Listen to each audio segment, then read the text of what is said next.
Hey guys, welcome back to the channel. Now, usually what I do on this channel is more like kind of long story podcast, but I wanted to give you guys a sanctuary update, considering that some of you, if you only follow this channel, may not know that I have an entire wildlife sanctuary that we've been building. And so I just wanted to kind of give an update on that and show you guys what we've been doing. And especially today, we got a ton of stuff done. So what we did today is, so we cut some of these logs. I got a friend of mine named Tyler has been here helping us out. He's been just immensely helpful. He's a tree trimmer, and he's just been throwing ropes way up into the trees and then like climbs himself up there with a chainsaw and cuts it down. I'll show you what we've been cutting, but what we just did was move these logs in here. And so these are hollowed out logs. And I mean, these are awesome.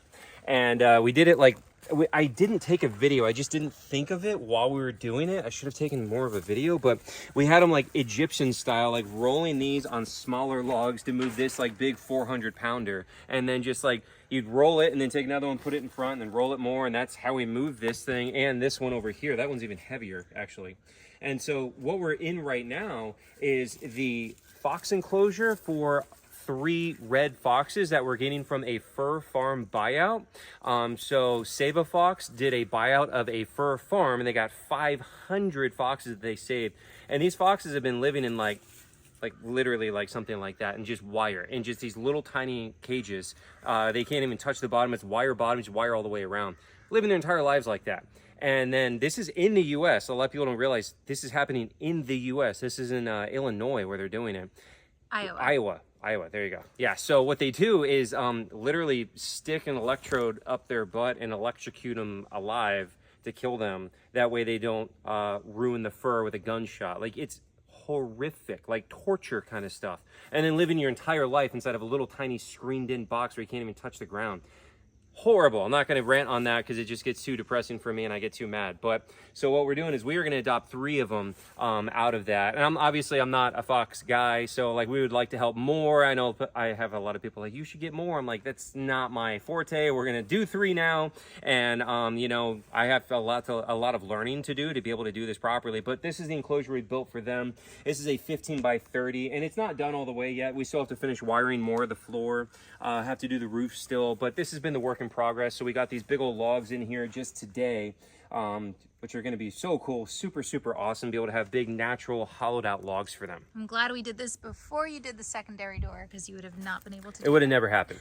Yeah, so right now this is the door. Right, the door's not even made yet, so this is what we've been doing in and out all day, because it doesn't even have a door yet. Okay, but we are going to do a secondary door, and we never make it out with that one. But yeah, so let me show you the other stuff I've been working on.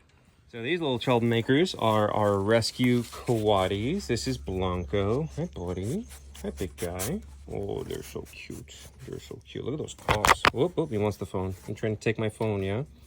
That big guy. So we actually have 5 of them. So if you haven't seen them before, they live in this big old huge one. So this is a 25 by 40 foot enclosure that they live in. So we have 5 coatis in here, one of which is actually one that we caught. It was running around wild. Coatis are not native to Florida, okay? They're found in South Central and then very barely in North America as well. But yeah, so they are a cousin of the raccoon. You can see they look pretty similar. And one of them we actually caught. Somebody called us like 7 in the morning, like, hey, one of your coatis got out. And we're like, what? And we're like, we check on ours and they're here. And we run over and it was just running around in somebody's garage. It was a very gnarly, wild coati, and still very not friendly and dangerous, but she's in here somewhere. But anyway, so what we're doing today is we cut a bunch of these big limbs. You can see right there that are already cut. So we cut a bunch of those that were overhanging the coati enclosure that were already dead. So you can see them on the ground here. And we already moved a few of them into the other enclosures, but you see the rope and rigging here. So we cut a bunch of these down so they don't fall down on top of the poor coatis. And then what I've been doing right now is stripping them of this. So this is a carpet of ferns, and this is what's called resurrection fern. It's right here. So this is just like a huge carpet that's across all the branches. You can see it's starting right here. That's the beginning of this carpet I'm talking about. So these all came down with these branches, so I've been cutting these off and stripping them. That way we can use the logs and other enclosures. You can see right here, and this is all of it that I got. So I've been cutting this off, and then we're going to put this on top of Jumanji's house, who's the giant sulcata tortoise. I'm going to show you him in a second. But the reason it's called resurrection fern is what it looks like when it's dry. Actually, it even looks worse than that when it gets really dry. So it looks like it's dead, it's all curled up. It'll look even worse than that, and then as soon as it gets rained on, it resurrects and comes back to life and looks nice and beautiful. So I think this will be really cool to put on top of Jumanji's house, and it'll be a nice little added feature for him. So check out the size of this carpet of resurrection fern. Oh, trying to keep it intact so you can get an idea just how big this thing is. So this was on one of those big logs there.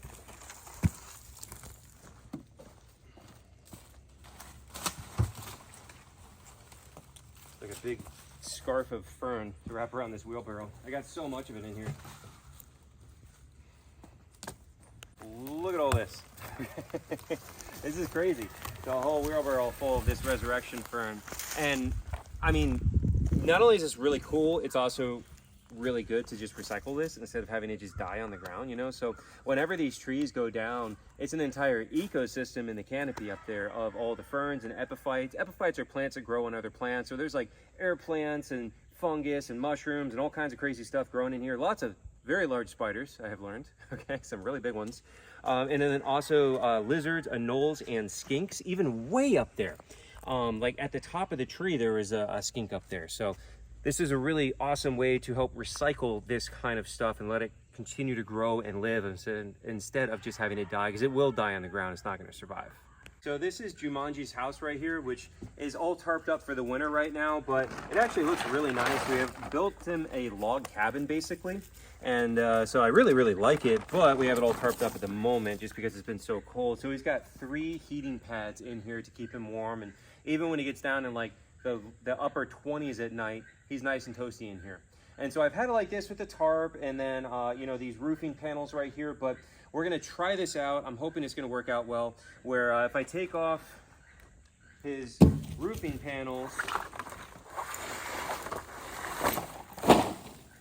and we just put the ferns on top of the tarp, I think it's gonna work out well, because then the water can stay right there and keep them nice and moist, and it won't go through. I have 2 layers right here of plastic, so I think it's going to work out really well and not affect the wood underneath if we have the 2 layers of tarps right here with the ferns on top. So I'm hoping.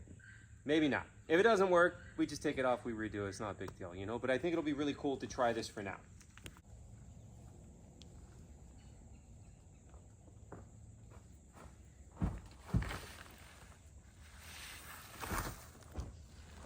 So right now we've got the tarp down on the sides, which looks like crap, but it helps retain more heat for him in these winter months, since the little log cabin has gaps in between that the air goes through.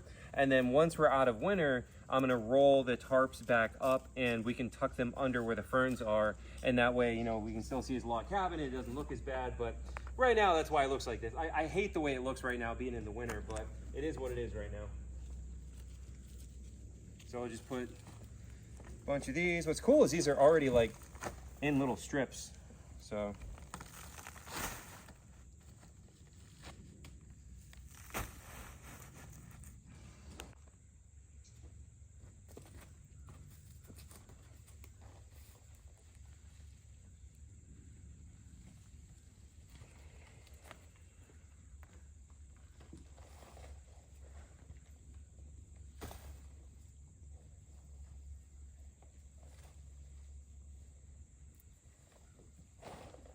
really surprised I haven't had one of those giant spiders come out of me yet.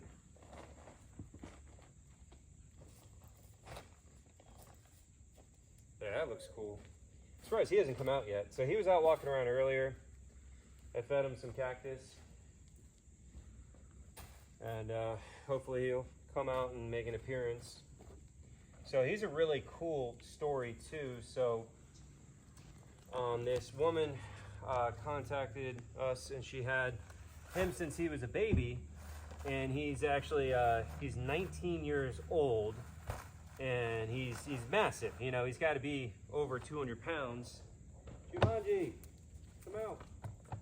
Maybe he'll come out, but if he does, what's crazy though is, so when we talked to her. She said, he's really, really big. You know, you're going to be able to move him on your own. And I'm so used to having people say, oh, we got a 12-foot alligator. And you show up and it's like 5 feet long. Like, happens constantly. Everybody's always like, there's a 20-foot alligator, Chris. You don't understand. You've never seen it. 20 feet. I show up maybe 10. You know, this is constant. Pythons too. One time I had a call for a python, and I ran out, me and my buddy Ed, and we rushed out there and just like, because it was supposed to be like a 16-foot python, and we get up and we rush out there and we show up and it's literally a water snake this big. So a reoccurring theme of everybody misjudging the size of animals. So we didn't really believe her. And then when we showed up and we saw this thing, it was like, oh my God, I don't know if we can physically move that tortoise. Like, he's so big. And Gabby and I managed to pack him into the back of her Honda Civic, amazingly. But yeah, it's just usually people really severely overestimate the size of animals. So got his whole rooftop covered here with all the resurrection ferns. So we can go ahead and give all this stuff some water, and hopefully next couple of days, you know, water really nice. It's all going to be vibrant and green and pretty.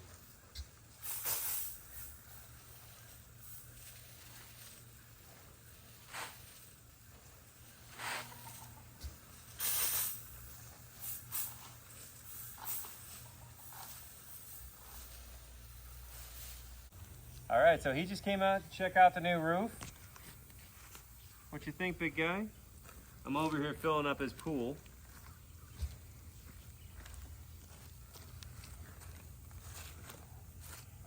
Coming over to say hi.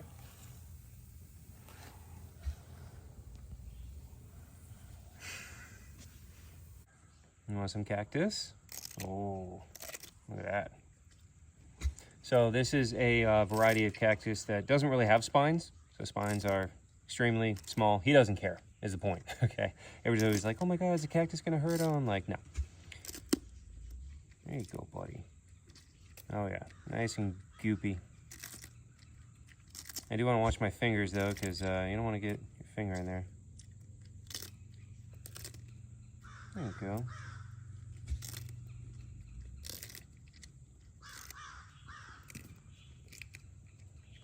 All right, so since it's been really warm today, tomorrow, next couple of days, I'm gonna go ahead and wash him. He hasn't gotten to be washed or wet in a while, just because it's been so cold. There you go. Look at that color come out. We're so dusty.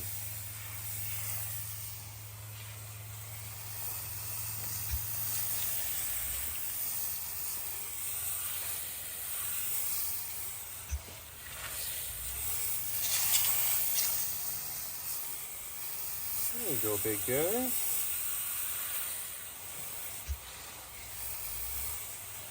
Anybody likes it or he hates it? I don't think he hates it. He's just wiping his face a little, but I think he's okay. Is that okay? You like a bath? Come here. Look what I have. Ooh.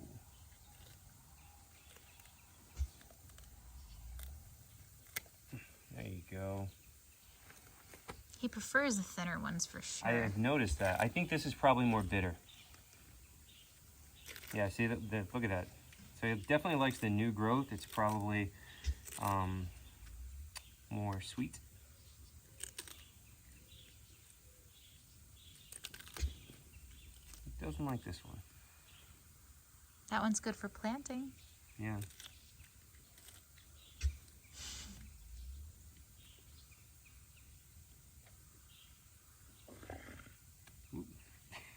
All the videos I do with Casper right against my face and my fingers on his teeth, and then I get my finger ripped off by a giant tortoise. It's not the plan. Oh. He wants more? Look at him. Yeah, he's... Oh, you stop that. You want this? You don't like that one as much.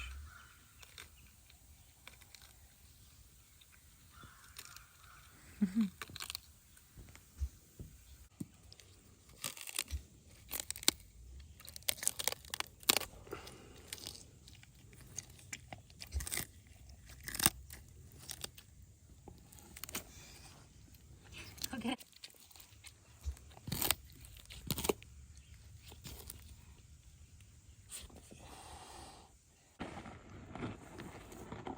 And he's done. So then today we also put in this big vine. This is really cool, and hook that up. So they already have all the ropes and everything in here for the quaddies, but it's a nice big old vine over here. What do you guys think? I'm checking on my boots. I'm checking on my boots. There you go, guys. So I'm trying to get one, come up here and actually use this thing. So usually it takes them a little bit when there's new stuff in here for them to figure it out and want to go play with it. We also fixed up the tire swing over here and then added some new foraging logs. So these are some of the logs that we did cut from the tree above, and they've been having a great time digging around in there and pulling out grubs. You can actually see how much they've dug right there.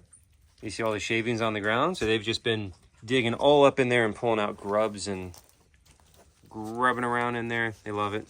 See? There they go right there. Yeah, it'll be really cool once we can see them using this vine, and that goes up to the rope over here, and so they have a lot of fun in here with this. There goes one up the tire swing. What are you doing? What are you doing? You playing on the tire swing?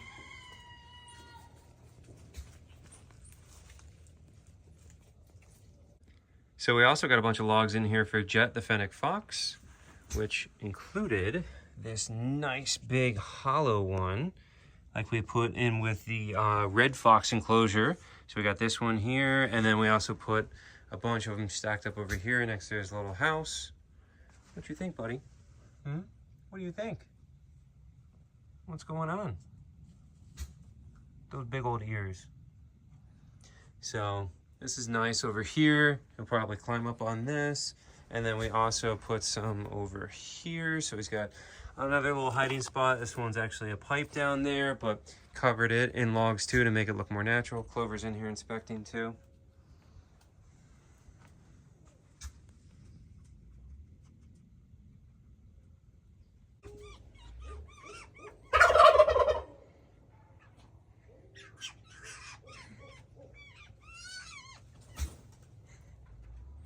Go play with him, Clovey.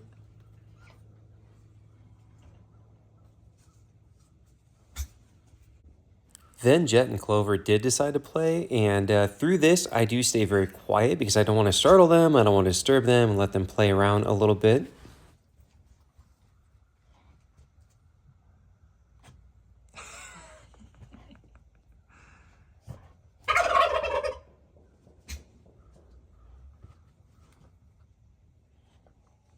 That fox tricking you?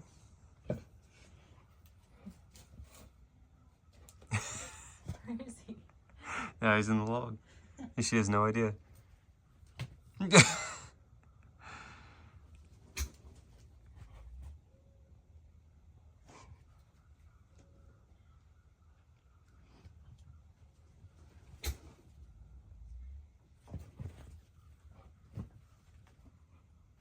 Now, Clover is also extremely well trained, and she knows to play very gentle with the fox, and I would never leave them together unsupervised, just so that is said. So, you know, you don't want to try this with a dog that's not trained, and you never want to have them unsupervised.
And that sound that you hear in the background is the turkey puffing up. So you'll hear that like every couple of seconds.